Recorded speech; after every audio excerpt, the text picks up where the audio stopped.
This time on The Spark, natural disaster makes way for two cinematic documentaries that dive deep into the heart of what it means to be home, safe, and intact. Superstorm Sandy is center stage, coming up on The Spark. The Spark is produced at Riverview Studios, an award-winning digital video production facility, creating programs to help clients motivate, educate, and inform their audiences. Closed captioning provided by Ryan James Agency. Full service in digital advertising. Strategy and creative with gusto. Relentless about results. Find them at ryanjamesagency.com.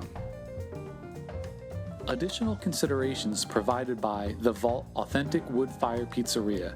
Contact them at thevaultpizzeria.com.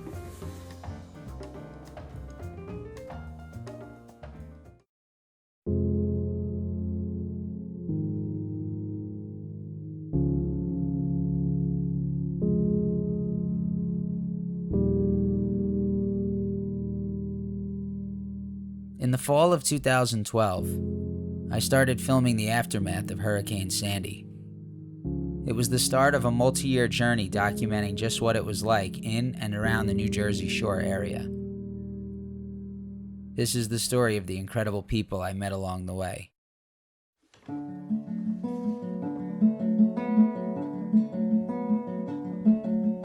I don't sleep, and I drive donation stuff around all day and give stuff out all day and make people cry all day. These people that are going to be walking through the door need this more than any of us can realize. I want them all in line, and they're going to say, what can we do for you guys, okay? Don't you think 11 months is long enough? Yes. Okay, it's enough. This is my home. I feel that salt air, and I'm home. It's home, you know, right now. My home is my wife, my daughter, and myself. That's home. You take everything away, and all you have are the people that you need in your life and you care about you. You have plenty, you know. Love is a really powerful thing, you know, and when you have that, you really don't need much more.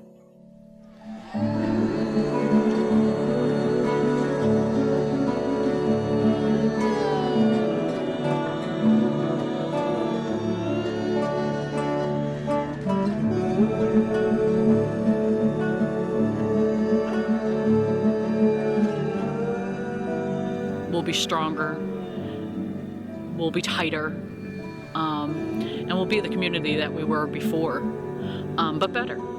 We have no choice. You can't just give up on a place because a storm hit. Joe Minnella was living in Tinton Falls the night Superstorm Sandy descended. He spent 3 years developing a film capturing the destruction, the aftermath, the pain, and the redemption. Joe joins me now. Welcome, Joe. Thanks for being here. Thanks for having me. Absolutely. So tell me about that night.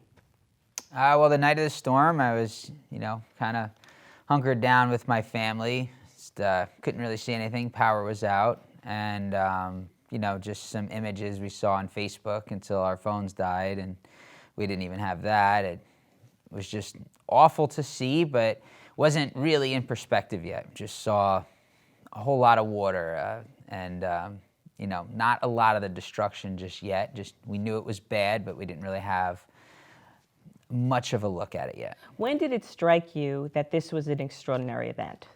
Well, it struck me when I saw, and again, in the scheme of it, this ended up not being one of the more important things to even happen. It was just something that I think grabbed everyone's attention, but I remember that next day seeing a picture of the roller coaster, the Starjet in Seaside, in the water. Iconic and it was just, now, right? Yeah, because it was just crazy. Just like, it's interesting to see what nature can do and how it leaves destruction. And that a roller coaster fell off a pier and stayed completely intact and landed in the ocean. And it was just, I think it's what grabbed a lot of people. Like, that's why it became an iconic image. So you saw that, and here you are, you're a visual storyteller. Did you feel compelled at that point, I need to do something with this? I really didn't, honestly, because documentaries were never anything that I thought I could see myself doing. even though at the time I was filming a ton of weddings, so I was really doing a lot of real life stuff anyway. But I just felt like I knew a lot of people needed help. So me and a couple friends of mine, like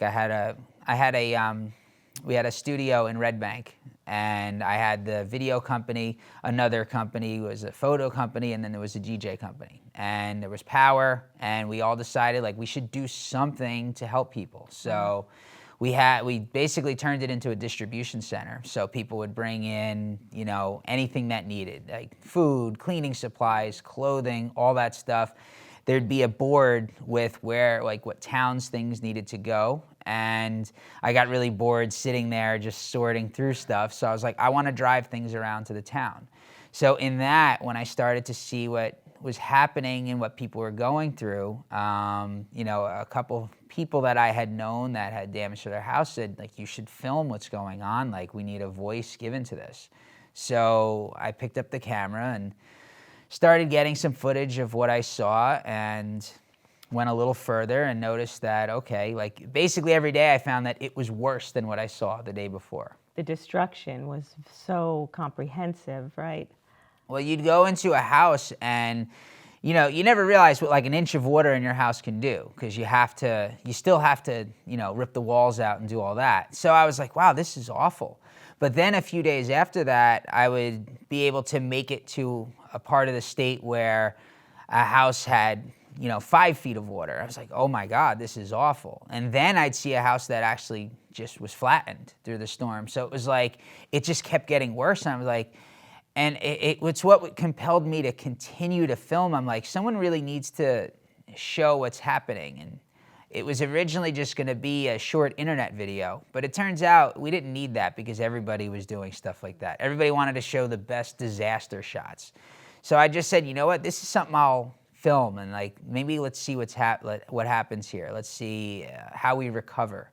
And I just continued to film, and I filmed for about 2 years. So. Wow. So as you were beginning the process of fully embracing the idea of making this a full-length film, did you find it difficult to find actual footage of the storm in process? Because I know you have some very compelling shots. I just, I really didn't ask. I knew it was out there, but I didn't ask until the editing process, because I figured anybody who had those shots probably went through something absolutely terrible. Even if they didn't lose their property, like the one house, like it was filmed from an elevated spot, so I don't even know how much damage that house took. But I know that must have been such a traumatic thing. So it's like, it's surreal. Most people don't even realize that some of those shots were in a house. It looks like it's on a cruise boat or something because it's surrounded by water. So I just figured, you know what, when the time comes, I'll reach out and I'll ask. And if they say no, I obviously will respect that, because I don't want someone to have to feel forced to give me this. I don't really have anything to offer them except to say, I'm just trying to tell your story. And people were just very receptive of it, so. As part of the storytelling, from what I have gleaned from your film, was there was this sense of frustration that people felt in certain areas didn't feel as if they were noticed, that what they were going through was noticed. Was that a big piece of the experience for you? Oh yeah, absolutely. I mean, because people would feel like, okay, my town's not getting looked at, or my story's not being looked at. For example, in the film, you know, I showed a piece, and, you know, a lot of people said that's somewhere you can cut down, you know, as a filmmaker, you could probably cut those sections and make the film flow better. I'm like, I know that, but that's not the reason I did this film. So it's like, I do want to make it interesting to watch, but I also don't want to cut things that I know meant something to people. So the fact of like, if you were up in the areas where they were hit and you had family to stay with, or you had a lot of savings, you could do what you had to do. And I'm not saying that that wasn't hard, because anyone that's displaced, anyone that loses what they have, I don't care if you're a millionaire or a thousandaire, it's like, it's awful. Like, it's terrible what they went through. But there were a lot of people that didn't have family to stay with. They didn't have money to stay in a hotel, like, unless FEMA helped them. So they were put on buses and taken down to Wildwood. So not only were they displaced from their home, not only did they lose everything, they were now 100 miles from where they lived. So a lot of them weren't able to work. They became, they felt very forgotten. So I was like, I need to at least have some of this so that they know that there was someone that didn't forget them. Was it a discovery process for you to see the impact of what, as you said earlier, 1 inch of water, what that could do to you, but to see what families went through who did suddenly their homes were just, did you have an appreciation for what that could mean before you made this film? I did and I didn't. I was always a very sentimental person. Like when I was little, I always told my parents, like, we're never moving because I don't ever want to leave my house. And like, I always knew that like a house just, it means something to you. And I, maybe along the years, becoming cynical, growing up, all that, I kind of forgot that, maybe subconsciously. I didn't think about that. And then when I saw this, like when I watched people standing there, watching their houses get knocked down, the ones that weren't knocked down in the storm, but were so damaged that they had to be demoed, it really broke my heart. I don't know, like it brought it all back to me that like, this means everything to you. Because where do you spend most of your time? Is your house. You build your memories there. You look in certain rooms. So just those days of walking through the houses with people and them showing, this is where our bed was, this is where this happened, and it was, and then they stand outside and watch it get taken down. Wow. This film was very well received from what I've read in terms of critically. Was that a big surprise for you? I didn't know how it would be received. And even now, I'm still not sure what the future is going to hold for it. Like, I'm hoping that it can have an audience outside of this area of the country, because I tried to make a story that I knew would apply to other things going on in the world, whether natural disaster or man-made disaster, like anything that's actually happening. Like, I wanted this to remind people that, we do pull it together. We're resilient here. We're resilient people in this country. Like I felt a lot of pride in my state and also the country. And so I started with a segment of just people hanging American flags, like where their house used to stand or something like that. It was like a symbol of like, I'm not gonna be knocked down for anybody. And again, it's another thing that kind of reminded me of stuff that I grew up thinking, so.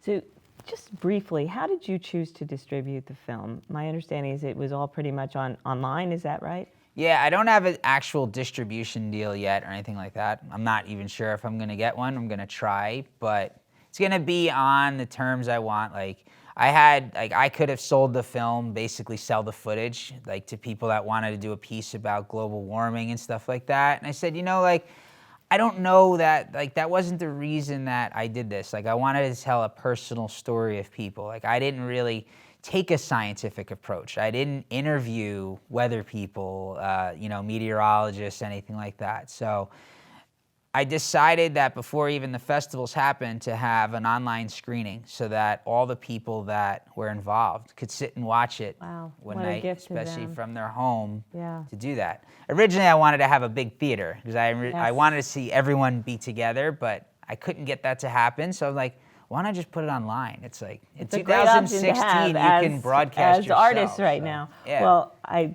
so appreciate what you did, and thanks so much for being with us, Joe. In fact, our next guest also took a look at Superstorm Sandy and created a powerful, informative film. When we come back, Sandy Levine.